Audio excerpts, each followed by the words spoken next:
الحمدللہ رب العالمین والصلاة والسلام علی سید المرسلین اما بعد فاعوذ باللہ من الشیطان الرجیم بسم اللہ الرحمن الرحیم الصلاة والسلام علیک یا رسول اللہ وعلی آلک واصحابک یا حبیب اللہ الصلاة والسلام علیک یا نبی اللہ وعلی آلک واصحابک یا نور اللہ۔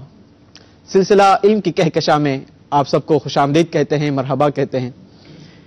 نبی رحمت شفیع امت صلی اللہ تعالی علیہ وسلم پر درود پاک پڑھنے کے بے شمار فضائل و برکات مختلف احادیث مبارکہ اور روایتوں میں ملتے ہیں۔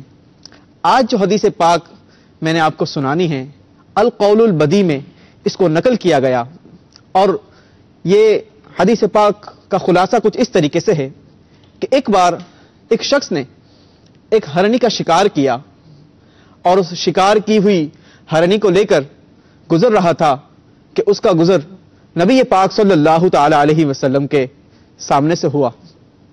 اللہ تبارک و تعالی نے اس ہرنی کو قوت گویائی عطا فرمائی، اور وہ عرض گزار ہوئی، یا رسول اللہ صلی اللہ تعالی علیہ وسلم، میرے چھوٹے چھوٹے بچے ہیں اور قریب ہی ایک غار میں وہ اس وقت موجود ہیں، یا رسول اللہ وہ بہت بھوکے ہیں، آپ اس شکاری کو حکم فرمائیے کہ وہ کچھ دیر کے لیے مجھے چھوڑ دے تاکہ میں جا کر اپنے بچوں کو دودھ پلا کر واپس آ جاؤں۔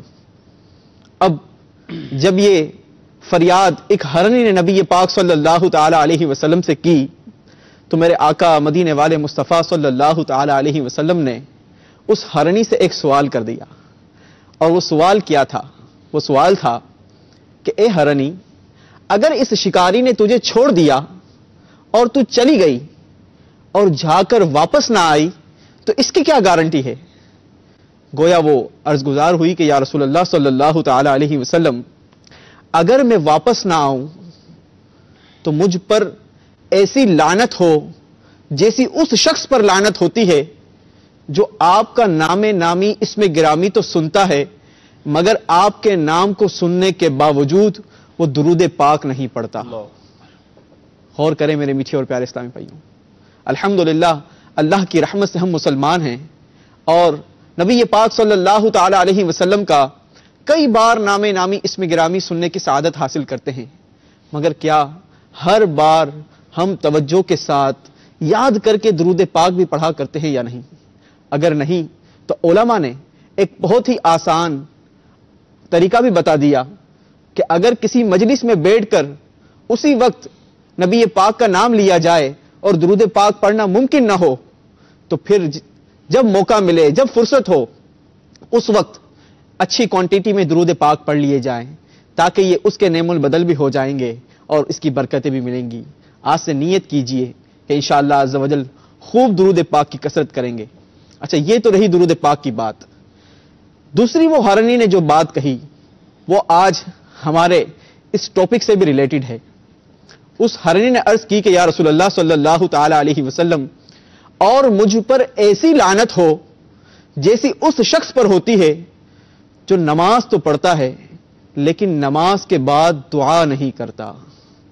آج نماز کے بعد دعا کا اہتمام ہمارے معاشرے سے بہت کم ہوتا جا رہا ہے، لہٰذا ہمیں اہتمام کے ساتھ رب العالمین کے حضور اپنی التجاؤں کو پیش کرنا چاہیے۔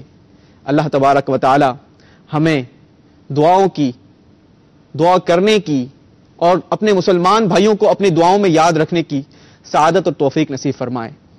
آج ہمارے سلسلے کا جو ٹاپک ہے، جو موضوع ہے، وہ ہے شب برات کی اہمیت، اور اس سے متعلق پہلے ایک واقعہ سناتا ہوں۔ امیر المؤمنین حضرت سیدنا عمر بن عبد العزیز رضی اللہ تعالیٰ عنہ ایک بار شعبان المعظم کی 15ویں رات یعنی شب برات عبادت میں مصروف تھے۔ سر اٹھایا تو ایک سبز پرچہ ملا جس کا نور آسمان تک پھیلا ہوا تھا۔ اس پر لکھا تھا ھذہ براۃ من النار من الملک العزیز لعبدہ عمر بن عبد العزیز، یعنی خدائے مالک و غالب کی طرف سے یہ جہنم کی آزادی کا پروانہ ہے جو اس کے بندے عمر بن عبد العزیز کو عطا ہوا۔ سبحان اللہ۔ میرے میٹھے اور پیارے اسلامی بھائیوں، اس حکایت میں جہاں ہمیں شب براءت کی رفعت و عظمت کا معلوم ہوا، وہیں سیدنا عمر بن عبد العزیز کی عظمت و فضیلت کا بھی اظہار اس روایت میں ملتا ہے۔ گویا یہ وہ بابرکت اور مبارک رات ہے کہ اس شب میں جہنم کی بھڑکتی آگ سے براءت یعنی چھٹکارا دیا جاتا ہے، لہذا اس شب کو شب براءت کہا جاتا ہے۔ اس کی اور کیا اہمیت ہے، انشاءاللہ عز و جل ہمارے ساتھ مبلغ دعوت اسلامی حضرت علامہ مولانا مفتی محمد شفیق اتاری المدنی صاحب بھی جلوہ افروز ہیں، انشاءاللہ ان سے بھی معلوم کریں گے۔ مفتی صاحب، شب برات کی اہمیت کے حوالے سے قرآن و حدیث میں کیا بیان کیا گیا آج اس کی شب کے اہمیت کے حوالے سے؟ بسم اللہ الرحمن الرحیم۔ شب برات قرآن مجید فرقان حمید میں 25ویں پارے میں سورہ دخان اس کی آیت مبارکہ میں اللہ تبارک و تعالی ارشاد فرماتا ہے، حامیم والکتاب المبین انا انزلناہ فی لیلۃ مبارکۃ انا کنا منذرین فیہا یفرق کل امر حکیم۔ ارشاد باری تعالیٰ ہے اس میں کہ کتاب مبین روشن کتاب کی قسم، بے شک ہم نے اس کو اتارا نازل کیا برکت والی رات میں، سبحان اللہ سبحان اللہ، اور بے شک ہم ڈر سنانے والے ہیں۔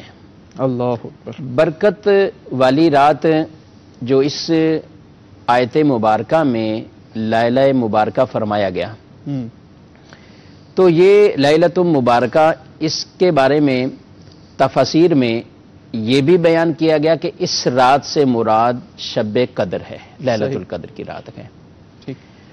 اور علماء تفاسیر نے اس کو بھی باقاعدہ صحابہ کرام علیہم رضوان کے اقوال سے بھی اور دیگر ائمہ کے اقوال سے بھی اس کو بیان فرمایا ہے کہ اس مبارک رات سے جس کو لیلہ مبارکہ فرمایا گیا ہے، اس سے مراد 15ویں شعبان المعظم کی بھی رات ہے، یعنی یہ بھی مراد لینا اس سے لیا گیا ہے۔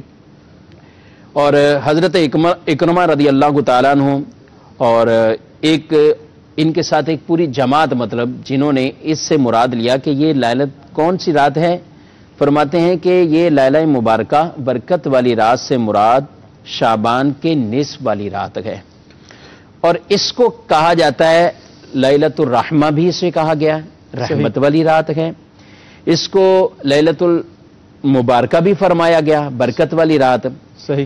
اسی رات کو لیلۃ البراءت بھی کہا گیا، یعنی شب برات بھی ہے۔ صحیح۔ اور شب برات کا مطلب ہے چھٹکارا پانے والی رات۔ صحیح۔ اس کو شب برات اس لیے کہا جاتا ہے کہ اس رات کے اندر اللہ تبارک و تعالی کی مغفرتیں، اللہ تبارک و تعالی کی طرف سے نوازشات اور عطائیں اس قدر ان کی بارش ہوتی ہے کہ نبی اکرم صلی اللہ تعالی علیہ وآلہ وسلم کی حدیث مبارک ہے، ترمذی شریف اور ابن ماجہ شریف کی حدیث ہے، آقا صلی اللہ تعالی علیہ وآلہ وسلم ایک مرتبہ آپ اس رات میں آپ بقی شریف کی طرف چلے گئے، تشریف لے گئے۔ حضرت عائشہ صدیقہ رضی اللہ تعالیٰ عنہ آپ فرماتی ہیں کہ میں نے جب نبی کریم صلی اللہ علیہ وسلم کو نہ پایا تو وہ آپ کی تلاش میں پیچھے چلی جاتی ہیں۔ صحیح۔ نبی کریم صلی اللہ تعالیٰ علیہ وسلم کو جب آپ نے پایا تو حضور صلی اللہ تعالیٰ علیہ وسلم سے عرض کرنے لگی کہ میں نے یہ گمان کیا ہے کہ شاید آپ ازواج میں سے دیگر کسی اور کے پاس آپ تشریف لے گئے۔ اللہ اکبر۔ آقا صلی اللہ تعالیٰ علیہ وسلم نے خبر دیتے ہوئے ارشاد فرمایا ہے کہ یہ وہ شب ہے شعبان المعظم کی بیچ والی، یعنی نصف شعبان کی جو شب گئے، اللہ تبارک و تعالی آسمان دنیا پر تجلی فرماتا ہے اپنی شان کے لائق۔ اللہ اکبر۔ اللہ اکبر۔ تو فرمایا اس میں کتنے لوگوں کی؟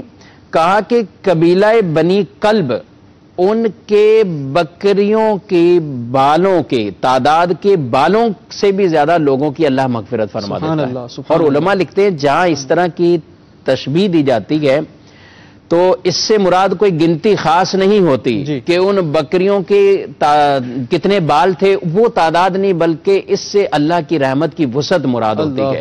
یعنی جو چیزیں آج کل ہمارے پاس جدید ذرائع ہیں، بڑی سے بڑی تعداد کو شمار کرنا آسان ہو جاتا ہے، لیکن ایک اس وقت کی بات کہ جس وقت کوئی ایسا ذریعہ نہ ہو اور اس وقت شمار کرنا۔ آج بھی اگر کہا جائے بڑے کے بڑے ریوڑ کو کہ اس کے بال گن کے دکھاؤ تو کوئی شاید نہ گن پائے، کوئی نہیں کر سکتا۔ صحیح۔ تو اس کی ایک تشبیہ دے کر ایسے فرمایا کہ ان سے بھی زیادہ اللہ تبارک و تعالی لوگوں کی مغفرت فرماتا ہے۔ اور بنی کلب جو ہے وہ تو مشہور تھے، بکریاں ان کے پاس بہت زیادہ کثیر تعداد میں ہوا کرتی۔ جی ہاں، ٹھیک۔ اور دوسری حدیث مبارک وہ سنن ابن ماجہ کی ہے جس میں یہ بات نبی کریم صلی اللہ تعالی علیہ وسلم نے بیان فرمائی۔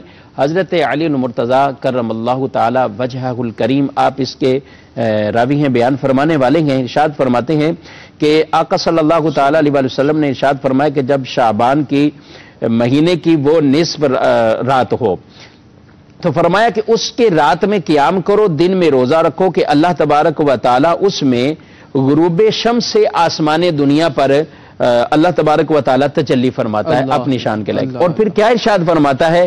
ارشاد یہ فرماتا ہے کہ ہے کوئی ایسا حل میں مستغفر، ہے کوئی ایسا جو توبہ کرنے والا ہو، استغفار کرنے والا ہو، اللہ اس کے استغفار کو قبول فرمائے۔ ہے کوئی ایسا جو کسی پریشانی میں مبتلا ہے، اللہ تعالیٰ اسے عافیت عطا فرمائے۔ ہے کوئی ایسا شخص جو رزق مانگنے والا ہو، اللہ تبارک و تعالیٰ کی طرف سے اسے رزق دیا جائے۔ تو قرآن مجید کی یہ آیت مبارکہ اور اس کی تفسیر اور یہ حدیث مبارک، یہ بالکل واضح طور پر ان چیزوں کو، اور بھی دیگر اقوال ہیں دیگر روایات میں جن میں ارشاد فرمایا گیا کہ اعمال نامے تبدیل ہوتے گئے، اور میں یہ پسند کرتا ہوں کہ میرا اعمال نامہ پیش ہو تو میں روزے کی حالت میں ہوں۔ جی، اس کو تھوڑا سا تفصیل سے لیں گے مصعب، پہلے اگر اس کو تھوڑا سا آپ کمپلیٹ کر دیں کہ جو اس رات میں ندا دی جاتی ہے کہ ہے کوئی مغفرت طلب کرنے والا تو اس کی مغفرت کر دی جائے، ہے کوئی روزی کا طلبگار تو اسے روزی عطا کر دی جائے، ہے کوئی مصیبت زدہ تو اسے عافیت عطا فرما دی جائے، تو اس پر مطلب یہ بات ہوئی کہ یہ رات جو ہے وہ خاص عبادت اور اللہ تبارک و تعالیٰ کے حضور میں حاضری دینے والی رات ہے۔ یہ شروع میں عرض کیا کہ لیلۃ البرات بھی ہے اور لیلۃ الرحمہ بھی ہے اور لیلۃ مبارکہ بھی ہے، برکت بھی ہے اس میں، رحمت بھی ہے اس میں، اور اپنے آپ کو چھٹکارا پانا یعنی عذاب الہی سے اپنے آپ کا چھٹکارا پانے کی بھی رات گئے، آزاد کروانے کی رات گئے کہ آدمی اس رات کو اللہ کی رضا والے کاموں میں اس طرح گزارے کہ وہ ان چیزوں کا حقدار بن جائے۔ صحیح صحیح۔ اچھا، یہ تو بات ہوئی، اس کے علاوہ کوئی پرٹیکولرلی ایسی عبادات جو اس رات میں خاص کی جاتی ہوں؟ دیکھیں، ایک تو یہ حدیث مبارک میں جو ارشاد فرمایا گیا، پہلی بات تو سب سے پہلی بات بنیادی بات یہ ہے کہ یہ تو نوافل ہے، ظاہر ہے رات کے قیام کرنا وہ بھی نفلی طور پر جو اس میں ہے، اور صبحوں روزہ رکھنا یہ بھی نفلی روزہ ہے۔ 14 کو روزہ رکھیں تاکہ آخری دن بھی نامہ اعمال کے پیش ہونے کا جو ہے وہ اس میں بھی روزے کی حالت ہو، اگلے سال کا آغاز بھی روزے کی حالت میں ہو۔ سب سے بنیادی بات تو آدمی یہ ہے کہ اس میں فرائض کو پہلے پورا کرے۔ صحیح، ٹھیک ہے، کیونکہ علماء شب قدر کے بارے میں بھی کہتے ہیں کہ جو آدمی اس رات میں کچھ بھی قیام نہ کر سکے تو اس کا سب سے ادنا درجہ یہ بیان کیا کہ جو عشاء اور فجر بھی نہ پڑھے۔ تو پہلی بات تو یہ ہے کہ آدمی اس میں فرائض تو کمپلیٹ کرنے ہی ہیں، یعنی نماز کو پڑھنا، وہ تو ویسے عام دنوں میں بھی کرنی ہے، یہ عام دنوں میں بھی کرنے ہیں، لیکن اس میں بھی بطور خاص یعنی اہتمام کے ساتھ، وہ اس لیے عرض کر رہا ہوں کہ بعض اوقات یہ دیکھنے میں بھی مسجدوں میں آتا ہے کہ آدمی مغرب کے بعد 6 نوافل پڑھنے آیا اور عشاء کی اذان ہو رہی وہ گھر کو چلا گیا۔ یہ کتنی بڑی بدقسمتی ہے کہ مفتی صاحب واضح طور پر احادیث مبارکہ میں اس رات کی اہمیت قرآن و حدیث میں بیان ہو گئی، اس کے باوجود بھی اب جو ہے وہ غفلت میں اس رات کو گزار دیا جائے، سوتے ہوئے گزار دیا جائے، یا اس رات کی قدر و اہمیت کو جو ہے وہ نہ سمجھا جائے۔ اور دوسری جو اصل اگر اس رات کی جسے کہیں کہ آدمی نے روح حاصل کرنی ہے، تو واقعی یہ ہے کہ جب اللہ تبارک و تعالیٰ کی طرف سے ندا دی جا رہی ہے کہ کوئی ہے استغفار کرنے والا تو آدمی توبہ کرے، ندامت اختیار کرے، توبہ کرے۔ توبہ ہی ایسی چیز ہے، اگر واقعی ہی اس کو یہ مل گئی اس رات میں، اور اصل توفیق توبہ کی اس کو مل گئی، حقیقی توفیق مل گئی، سچی توبہ اس کی ہو گئی۔ حدیث مبارک میں یہ بات ارشاد فرمایا کہ جس نے توبہ کو لازم کیا ہوا ہے، توبہ کو لازم کیا ہے، فرمایا کہ اللہ تعالیٰ ہر تنگی سے اس کے لیے راستہ نکال دے گا، اللہ ہر غم سے اس کے لیے خوشی نکال دے گا، اللہ لیکن اس کو کیا عمل کرنا ہے کہ وہ توبہ کرنی ہے۔ اور پھر فرمایا کہ اللہ اسے رزق وہاں سے دے گا جہاں سے اسے گمان بھی نہیں ہوگا، گمان بھی نہیں ہوتا۔ یعنی اتنی بڑی۔ اور قرآن مجید فرقان حمید میں بھی اللہ تبارک و تعالیٰ نے ارشاد فرمایا وَمَن يَتَّقِ اللَّهَ يَجْعَل لَّهُ مَخْرَجًا، کہ جو اللہ سے ڈرتا ہے اللہ اس کے لیے راستہ پیدا فرما دیتا ہے۔ تو آدمی صحیح معنوں میں سچے دل سے توبہ ہے، اور توبہ کہتے یہی ہے کہ ایسی ندامت کے ساتھ اگر نمازیں قضا کی ہیں تو ان نمازوں کو ادا کرنے کا پکا عزم ہو، صحیح، زکاتیں رہتی ہیں تو توبہ کریں اللہ کی بارگاہ میں کہ میں جو تاخیر کر چکا ہوں اور نہیں ادا کی، اب جو واجب الادا ہیں ذمے میں وہ زکاتوں کو ادا کریں، کسی کا حق ہے تو وہ حق بھی ضرور ادا کریں۔ شہید کتنا بڑا اعزاز حاصل کرتا ہے، انعام حاصل کرتا ہے، لیکن روایات میں واضح طور پہ ارشاد فرمایا کہ شہید کے سارے گناہ معاف ہوتے ہیں سوائے قرض کے، یعنی قرض اس کو بھی کوئی معاف نہیں ہوتا۔ اور کئی شہید ایسے مقروض جن کے بارے میں روایت میں فرمایا کہ جنت کے دروازے پہ کھڑے ہوں گے، ان کے داخلے کی صورت نہیں بن رہی ہوگی، اس لیے ان کے ذمہ قرض ہے۔ اللہ اکبر، اللہ اکبر۔ تو مدنی چینل کے ناظرین ذرا غور ان کریں، چیزوں کو بہت غور کرنا ہے جی، تاکہ اصل اس رات کی ہم روح کو حاصل کر سکیں اور حقیقی معنوں میں اس کے ہم فیوز حاصل کر سکیں۔ بڑی غور طلب بات مفتی صاحب آپ نے یہ فرمائی کہ قرض لیا جاتا ہے، اچھا لیتے وقت جو ہے وہ انداز کچھ اور ہوتا ہے، ٹیون کچھ اور ہوتی ہے، پھر جب دینے کی باری ہوتی ہے تو اب جناب وہ دینے والا جو ہے وہ اب تال مٹول۔ قرض جب آدمی لیتا ہے تو اس وقت بعض کی حالت واقعی ایسی ہوتی ہے کہ جو وہ قرض نہیں لے رہا، جیسے بھیک مانگ رہا ہے، بعض اوقات ایسی بھی کیفیت ہوتی ہے، یعنی اس کو بڑی منت سماجت کر کے لینا پڑتا ہے، حالانکہ یہ رقم اس کو واپس لوٹانی ہے، یہ کوئی اس کا احسان اس طور پر نہیں ہے کہ رقم ہی اس کو مل جائے گی، ویسے ہی اس کے ساتھ تعاون ہو رہا ہے، لیکن یہ ضرور اس کا احسان ہے، کیونکہ قرض دینا یہ بھی نیکی کا کام ہے، قرض دینا چاہیے اچھی نیت کے ساتھ۔ اس انداز سے قرض لینے والے کے بارے میں روایت میں فرمایا کہ وہ اگر اس نیت کے ساتھ کہ مجھے یہ ادا کرنا ہے تو اللہ تعالیٰ اس کو پھر ادائیگی پر قدرت بھی عطا فرمائے گا، اور شروع سے ہی اگر اس کے گمان میں ایسے ہے کہ بس اس کو لے کے پھنسا لینا ہے، اس کے بعد اس نے میرے چکر لگانے ہیں گھر کے اور میں نے اس کو ہنس کے ٹال دینا ہے اور اسی کو قرض حسنہ کہہ دینا۔ اب قرض حسنہ جو ہے نا وہ جدا ہو گیا، قرض حسنہ بن گیا ہے، جو آئیں قرض مانگنے کے لیے آگے اس کو ہنس کے ٹالیں گے، اور بیچارے وہ بھی اس طرح اس سے مانگ رہا ہوتا ہے اپنا پیسہ جیسے بھیک مانگ رہا ہے۔ اللہ اللہ اللہ اللہ۔ اللہ کے نبی کریم صلی اللہ علیہ وسلم نے کئی جنازوں سے پہلے سوال کرتے تھے اس پہ کوئی قرضہ تو نہیں، اللہ، اور بعض ایسے بھی جنازے جن کے اوپر کہا گیا قرضہ ہے تو آپ نے فرمایا پھر آپ نماز جنازہ پڑھو، میں نہیں پڑھتا اس کو، نماز جنازہ پڑھنے کے بھی آپ نے جو ہے وہ بعض بھی ایسے۔ اللہ اکبر۔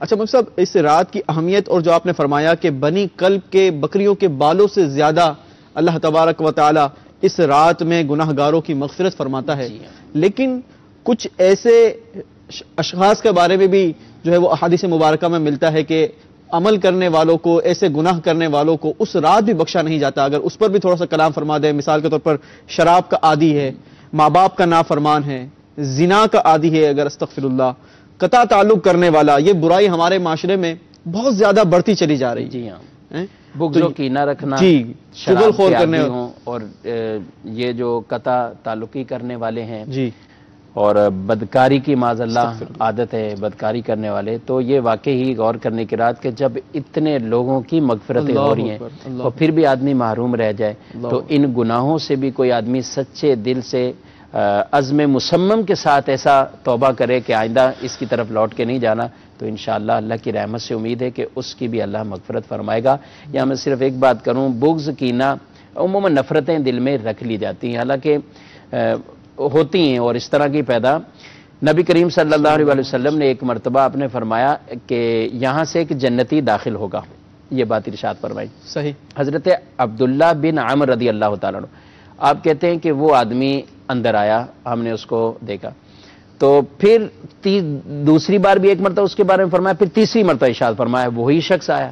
آپ کہتے ہیں میں اس کے پاس گیا اور میں نے اس سے جا کے کہا کہ آپ میرے پاس مہمان کیوں نہیں بنتے ہیں، 3 دن میرے پاس مہمان بن جائیں، تو مہمان بن گئے، صحیح، وہ 3 دن تک میرے پاس رکے، اور ان کو اتنا شوق ہے کہ یہ ان کو کیوں مہمان اپنا بنائے ہوئے تاکہ میں وہ عمل دیکھوں کہ رسول اللہ صلی اللہ علیہ وسلم کی زبان سے انہیں جنتی فرمایا گیا ہے۔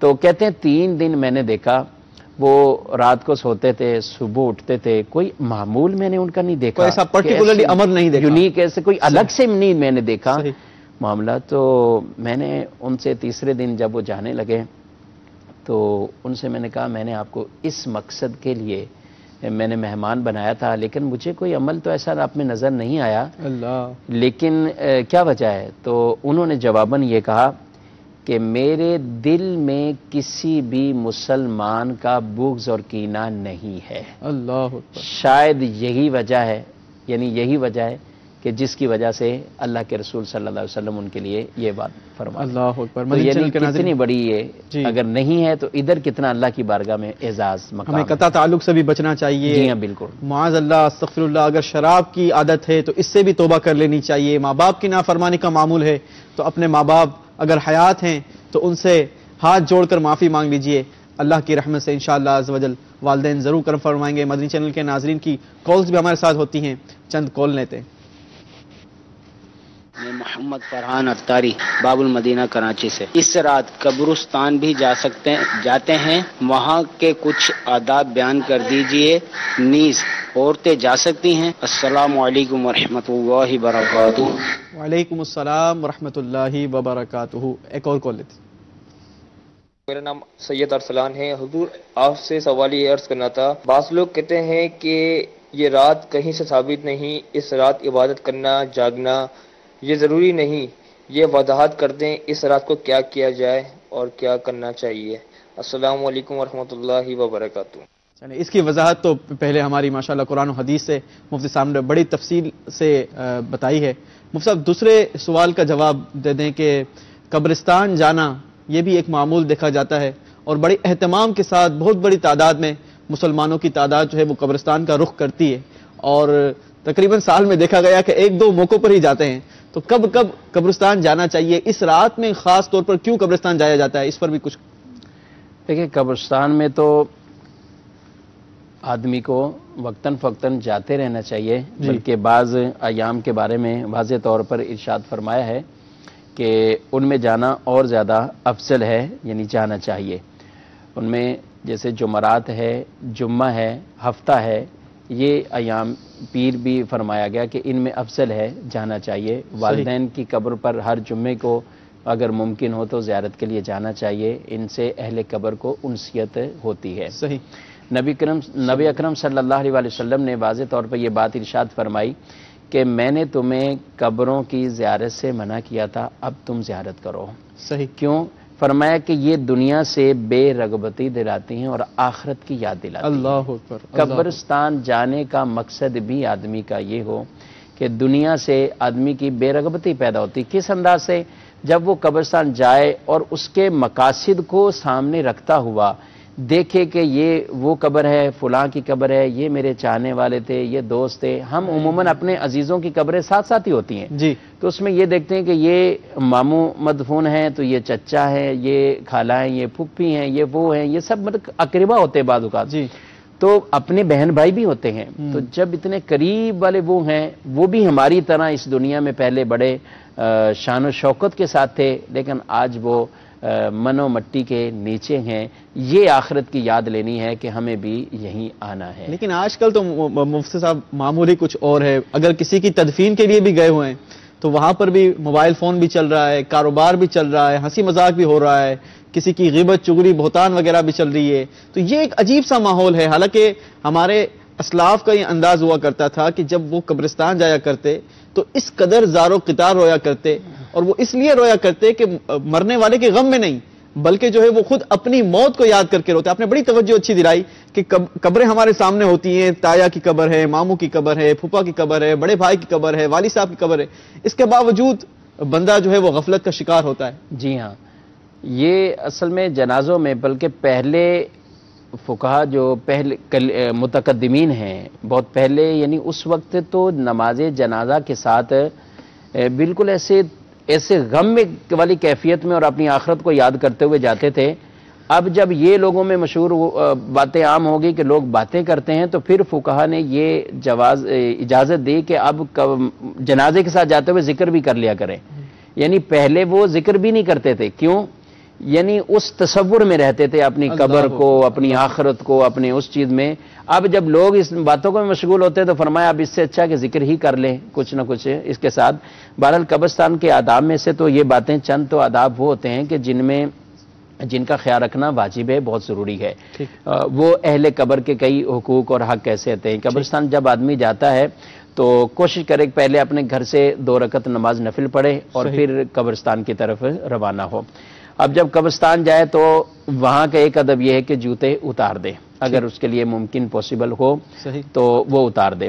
لیکن بظاہر آج کی اس کنڈیشن میں یہ لگتا نہیں ہے اس طرح کہ وہ جا کر باقاعدہ وہاں پر قبرستان سے آئے اور پھر واپسی اس کو مل بھی جائے، اس کے جوتے بھی مل جائیں، یا آسانی ہو. اگر راہ بالکل مناسب ہے، چلنا آسان ہے، تو کوئی کانٹے وغیرہ اس طرح کی چیز نہیں، تو جوتے اتار دینا ہی مناسب ہے. دوسرا یہ ہے کہ وہاں جب جائیں تو لا یعنی فضول باتوں میں نہ ہو. اگر تو دینی باتوں میں کوئی مصروف ہے، کوئی دین سکھا رہا ہے یا سمجھا رہا ہے یا سمجھ رہا ہے، یا کسی کو نصیحت کر رہا ہے، امر بالمعروف کر رہا ہے، تو اس طرح کی باتیں کر رہے ہیں تو پھر بھی بہتر ہے. یہ باتیں تو بہتر ہیں، لیکن فضول باتوں سے، اور وہ جو آپ کہہ رہے ہیں کہ معاذ اللہ بالکل ہی آدمی ایک دوسرے کے عیوب اچھالنے میں لگا ہوا ہے، کاروبار والے کاروبار کے اندر مصروف رہتے ہیں، وہ تو یہ تو قبرستان کی زیارت کرنے جا رہے ہیں، جو عام قبروں کو دیکھنے جا رہے ہیں. حالت یہ ہوتی جب سامنے میت جنازہ ہے اس وقت بھی باز نہیں آتے ان چیزوں سے، تو پھر قبرستان میں تو ان چیزوں کو سامنے رکھے. دوسرا یہ کہ کسی کی قبر پر پاؤں نہ آئے. یہ میں یعنی یہ بہت اہم بات سیدھے آداب کے زمرے میں آتی ہیں، ٹھیک ہے، لیکن یہ کہ قبر پر چلنا، قبر پر پاؤں رکھنا یہ ناجائز ہے، اس کی اجازت نہیں ہے. اور اچھا، اگر مفتی صاحب قبر ہی بہت زیادہ اندر ہے کہ بغیر قبر کے پاؤں پھلانگ کر جائے، ممکن ہی نہیں ہے عزیز و اقارب کے قبر تک پہنچنا، دیکھیں تو اگر کیا وہاں تک پہنچنا ضروری ہے؟ قبرستان میں آپ چلے گئے تو سنت کی ادائیگی تو ہو جائے گی. 15 شعبان المعظم کو قبرستان میں جانا یہ مسنون ہے، سنت ہے. شب کو جائیں تو سنت کی ادائیگی ہو جائے گی، چاہے قبرستان آپ عام مسلمانوں کی قبرستانوں میں چلے گئے، ٹھیک ہے. اب اپنے مرحومین کی قبروں پر تو بالکل وہاں بھی اگر ممکن ہو تو وہیں جانا چاہیے. اور اس کے لیے یہ بھی کہ اپنے قبر والے کی طرف چہرہ کرے، اس کی پیٹھ قبلے کو ہو جاتی، چہرہ اس کی طرف کرے، اس سے بھی اس کو انسیت ملتی ہے. اگر ممکن ہو وہاں جگہ ایسی ہے اور جس کا قبر تک پہنچنا بھی کوئی بیچ میں گناہ کیے بغیر یہ پہنچنا ممکن ہے تو پھر ایسا ہی کرے، پھر پہنچا جائے. اچھا، لیکن اگر قبروں کو پھلانگنا ہے، قبروں پر چڑھنا ہے تو پھر ناجائز. ٹھیک. مدنی چینل کے ناظرین کی بھی کال اسی موضوع سے ریلیٹڈ ہے تو وہ بھی شامل سلسلہ کر لیتے ہیں. السلام علیکم ورحمۃ اللہ وبرکاتہ. وعلیکم السلام ورحمۃ اللہ وبرکاتہ. ماشاء اللہ عز و جل، علم کی کہکشاں مدینہ. میرا مفتی صاحب سے سوال یہ ہے، قبروں پر پانی ڈالنا کیسا؟ جواب ارشاد فرما دیں، جزاک اللہ خیرہ. آمین آمین. ایک اور کال دیتے. میرا نام فیصل ہے. میرا سوال یہ ہے کہ قبروں پر چادر چڑھانا کیسا اور پھول ڈالنا کیسا؟ جی مفتی صاحب، قبر پر پانی ڈالنا، چادر ڈالنا، پھول ڈالنا ایک ہی اس میں؟ یہ قبرستان میں لے کے چلے گئے. شب برات کے معمولات ہی ہیں یہ سارے، تو انشاءاللہ اس میں مفید ہوں گے. قبروں پر پانی، پہلے جو میں عرض کر رہا تھا پاؤں رکھنے کے حوالے سے، یعنی اس کا اندازہ اس سے لگائیں کہ حدیث پاک میں یہ ارشاد فرمایا اور نبی کریم صلی اللہ علیہ وسلم نے اپنے بارے میں ارشاد فرمایا. صحیح. اب ذرا غور کیجئے گا، اگر میں کہتا ہوں آقا صلی اللہ تعالی علیہ وسلم کا قدم شریف اگر کسی امتی کے سینے پہ پڑ جائے تو اس کے تو وہ شعر بھی ہے، رکھ دو سینے پہ ذرا تم پہ کروڑوں درود. جی، تم پہ کروڑوں درود. تو لیکن آقا صلی اللہ علیہ وسلم نے ہماری تعلیم تربیت کے لیے کتنی واضح یہ بات ارشاد فرمائی کہ مجھے آگ کی چنگاری، تلوار کی دھار اور پاؤں جو ہے جوتے کے اندر ہی سی دیا جانا، یہ اس سے زیادہ پسند ہے کہ کسی مسلمان کی قبر پر آئے. اللہ اکبر. اللہ بات آگ کی چنگاری پر. ایک روایت میں یہ ہے کہ اگر کوئی شخص ایسے بیٹھا ہوا ہے کہ کسی اس آگ پر بیٹھے، آگ اس کے کپڑوں کو جلا دے، پھر آگ اس کے جسم تک، اس کی کھال تک پہنچائے، یہ اس سے زیادہ بہتر کہ قبر پر بیٹھ جائے وہ شخص. تو اس لیے قبر پر نہ بیٹھنا ہے، نہ قبر پر پاؤں رکھنا ہے. اور کیونکہ میت کو بھی اذیت ہوتی ہے جس طرح زندوں کو اذیت ہوتی ہے. تو دوسری بات جو انہوں نے کہا قبر پر پانی ڈالنا، تو یہ ایک معمول بنا لیا لوگوں نے کہ جیسے کہیں قبرستان جب بھی جاتے ہیں تو وہ ایک بالٹی لی، بوتل لی ہوئی، پانی ڈالنا ہی معمول بنا ہے. بچے اب تو اس کام میں لگے ہوئے، اور وہاں بھی پیسے لینے والے بھی وہ پانی لے کے آتے ہیں، تو ہم پانی عام ڈال رہے ہوتے ہیں اور اس کو سمجھ رہے ہوتے ہیں شاید ان کو ٹھنڈک مل رہی ہے، ہمارے مرحومین کو ٹھنڈک مل رہی. تو یہ بات بالکل غلط ہے. بلا وجہ پانی ڈالنا یہ اسراف ہے، اس سے بالکل بچنا ہے. اگر تدفین کی ہے تو تدفین کے بعد تو پانی مسنون ہے تاکہ مٹی جم جائے. اب پھر آپ کبھی گئے ہیں، مٹی اگر اکھڑی ہوئی ہے، منتشر ہے، یا آپ نے نئی مٹی وہاں ڈالی ہے، پھر پانی ڈال دیں. اگر پودے وغیرہ لگے ہوئے ہوں، لیکن اگر کوئی ایسا یعنی کوئی وجہ نہیں ہے، خاص وجہ نہیں ہے، تو پھر اس کے اوپر جو ہے وہ بالکل بھی پانی نہ ڈالا جائے. اور ایسی ہی کیفیت ہوتی ہے عموماً. اور اس کی جگہ جو اصل کام ہے، تر شاخ لگا دیں. ٹھیک ہے، تر شاخ لگا دی. پھولوں کی پتیاں، جیسے یہ سوال کر رہے ہیں کہ پھول ڈالنا کیسا ہے، تو پھولوں کی پتیاں آپ ڈالیں قبروں پر، انشاءاللہ تر رہیں گے. ان کی تسبیحات سے میت کو سکون پہنچے گا اور میت کو اس سے انسیت ملے گی. جب تک تر رہیں گی انشاءاللہ اس سے فائدہ ملتا رہے گا. اچھا مصطفیٰ، اگر قبر پہ کوئی پودا لگا ہوا ہے، کوئی ایسا ہے، تو اس پر پانی ڈال سکتے ہیں؟ پھر اس مقصد کے لیے تو پانی ڈالا جا سکتا ہے، لیکن قبر پر پودے لگانے کا ایک الگ سے معاملہ ہے. یعنی کیونکہ یہ جب بڑے ہوں گے تو پھر اس کے ساتھ قبر کے معاملات. ٹھیک ہے مفتی صاحب. اچھا مفتی صاحب، ایک اور کال لیتے ہیں ہماری سلسلے میں. مجھے آپ کا پروگرام بہت زیادہ ہی میرے دل کو بھاتا ہے. اللہ تعالیٰ آپ کو ایسے اور پروگرام کرنے کی توفیق عطا فرمائے. السلام علیکم ورحمۃ اللہ وبرکاتہ. وعلیکم السلام ورحمۃ اللہ وبرکاتہ. ایک اور کال دیجیے. میرا سوال یہ ہے کہ 14 شعبان میں مرحومین کی عید کہا جاتا ہے، کیا یہ ٹھیک ہے؟ 14 شعبان کو مرحومین کی عید کہا جاتا ہے. 14 شعبان المعظم ان کو فوت شدہ مرحومین کی عید کا مردہ عید کہتے ہیں اس کو بعض لوگ. تو اس کا کوئی تصور شرعی طور پر نہیں ہے. یہ بے اصل بات ہے. مرحومین کے لیے کوئی اس کو عید نہیں کہتے. ہاں البتہ مرحومین کے لیے یہ کہ جیسے منقول ہے کہ کئی راتوں میں ہمارے فوت شدہ افراد اپنے گھروں کو واپس آتے ہیں اور وہ گھر والوں سے تقاضا کرتے ہیں کہ آپ ہمیں کوئی ایصال ثواب کریں، ہمارے لیے صدقہ کریں، ہمارے لیے نیکی کریں. ان میں سے ایک رات شب برات کی بھی ہے کہ اس میں بھی گھروں کو وہ روحیں لوٹتی ہیں، گھروں کو آتی ہیں. تو اس لیے اپنے مرحومین کو بھی یاد رکھنا چاہیے، ان کو بھی ایصال ثواب کرنا چاہیے، ان کی طرف سے صدقہ کریں، ان کی طرف سے کوئی ایسی نیکیاں کریں. تو دوسری ایک اور پیچھے سوال لے گیا تھا، ایک بھائی نے کہا چادر قبروں پر ہم چڑھا لیں. چادر، تو چادر عام قبروں پر اس کی اجازت نہیں ہے. چادریں یہ اولیاء صالحین کی قبروں پر جن اس لیے چڑھائی جاتی ہیں تاکہ لوگوں کے دلوں میں ان کی ایک اہمیت بیٹھے، عزت بیٹھے، اور جس کی وجہ سے وہ قریب آئیں، کوئی فاتحہ خوانی کریں. دوسرا یہ کہ بے ادبی سے بچے رہیں، اس طرف ان کو جو ہے وہ ڈالی جاتی. لیکن عام قبروں پر اس کی اجازت نہیں ہے. پھول پتیاں سب کی قبروں پر ڈالیں، یہی طریقہ. تر شاخیں لگا دیں، تر شاخیں ڈالیں. نبی کریم صلی اللہ علیہ وآلہ وسلم جن 2 قبروں کے پاس سے گزرے، آپ نے دیکھا تو فرمایا کہ ان 2 قبر والوں کو وہ عذاب میں تھے. تو اس کے بعد آپ صلی اللہ علیہ وسلم نے ایک شاخ کو لیا، اس کو توڑا اور ایک ادھر لگا دی اور ایک ادھر، اور فرمایا جب تک یہ تر رہیں گی ان سے عذاب میں تخفیف ہو جائے گی. سبحان اللہ. تو یہ اسی سے علماء فرماتے ہیں کہ تر شاخ کو لگا دیا یا پتیاں ڈال دیں تو کوئی اس طرح کی چیزیں، اس سے انسیت پیدا ہوتی ہے. ایک بات اس کے تحت مفتی احمد یار خان نعیمی علیہ رحمہ نے بہت خوبصورت بات لکھی. آپ فرماتے ہیں تر پتیوں سے اگر قبر والے کو انسیت مل رہی ہے، تر شاخ سے ملی ہے انسیت، اور عذاب دور ہوگا. تو اگر بندہ مومن وہاں بیٹھ کر تسبیح پڑھے تو کتنا ہوگا. اللہ اکبر.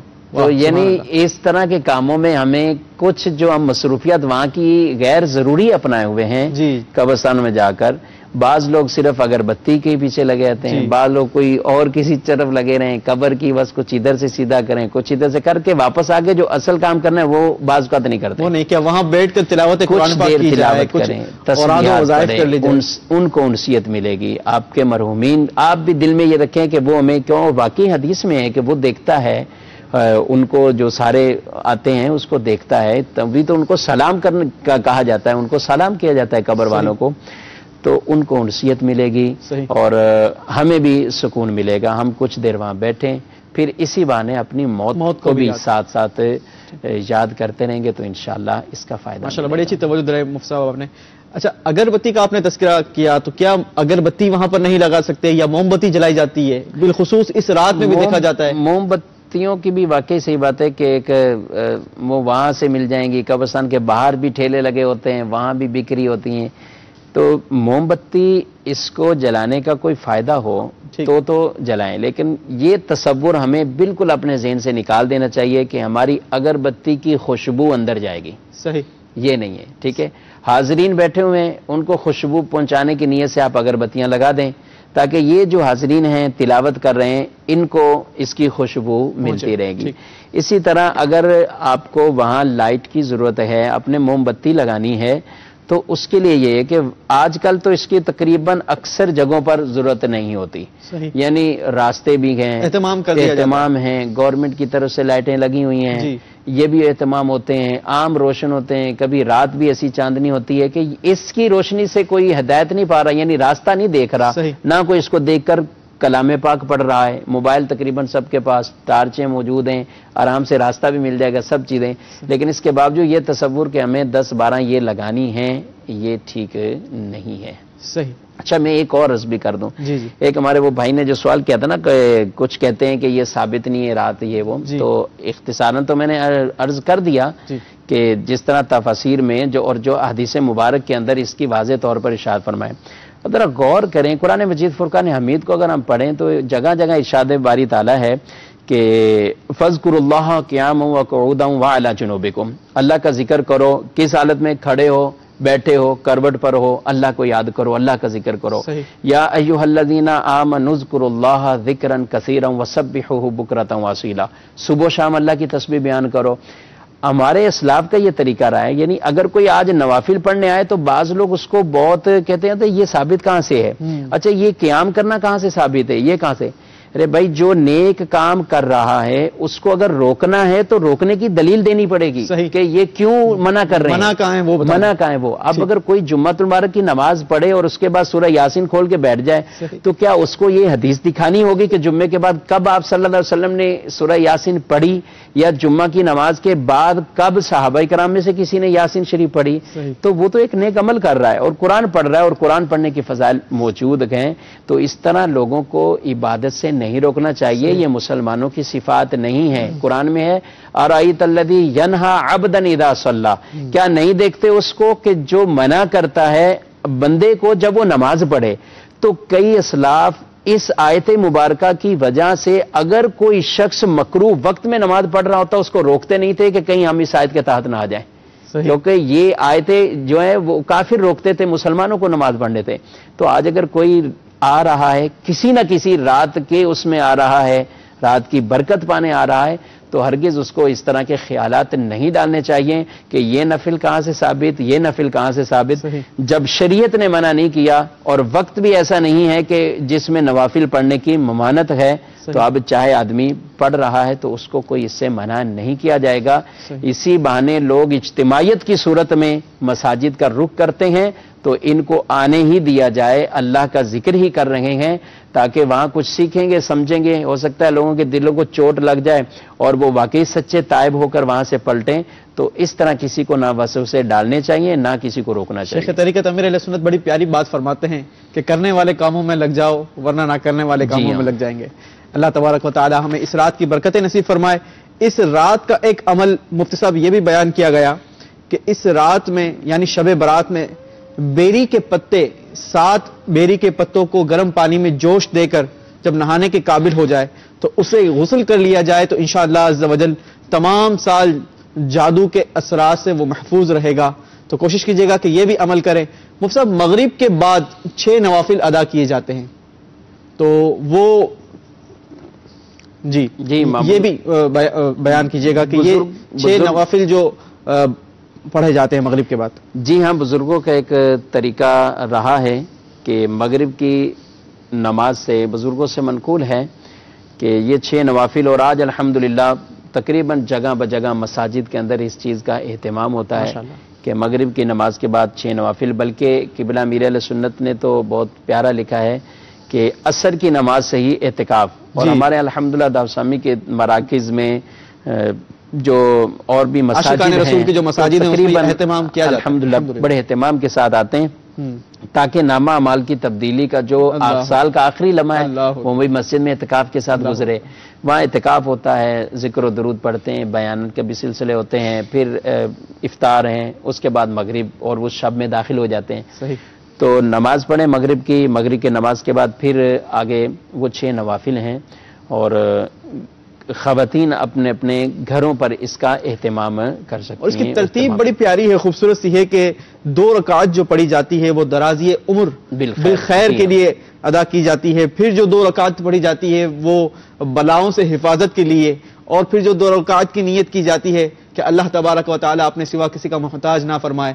تو سال کے ابتدا میں ہی، یعنی اگر نامہ اعمال آپ کا جو ہے وہ چینج ہو رہا ہے تو پہلے ہی پیج میں شروع کے ہی لمحات میں ماشاءاللہ اللہ تبارک و تعالیٰ کی بارگاہ میں اس طریقے سے 2 کر کے یہ نوافل ادا کیے جائیں تو ماشاءاللہ کیا ہی بات ہے، اس کا ضرور اہتمام کرنا چاہیے۔ مفتی صاحب اس کے علاوہ نوافل ہیں اور کوشش کرنی چاہیے کہ ان کو اہتمام کے ساتھ پڑھنا چاہیے۔ گھروں پہ خواتین اپنے اپنے گھروں پر رہتے ہوئے بغیر جماعت کے ان نماز کو جو ہے وہ ادا کریں۔ صحیح۔ مدنی چینل کے ناظرین، بتایا جا رہا ہے کہ سلسلے کا وقت اپنے اختتام پر ہے۔ بڑی ہی بابرکت اور بڑی ہی رحمت بھری رات ہے، لیکن ساتھ ہی ساتھ بڑی ہی نازک رات بھی ہے، چونکہ غنیت الطالبین میں ہے کہ بہت سے کفن دھل کر تیار رکھے ہوتے ہیں، مگر کفن پہننے والے بازاروں میں گھوم پھر رہے ہوتے ہیں۔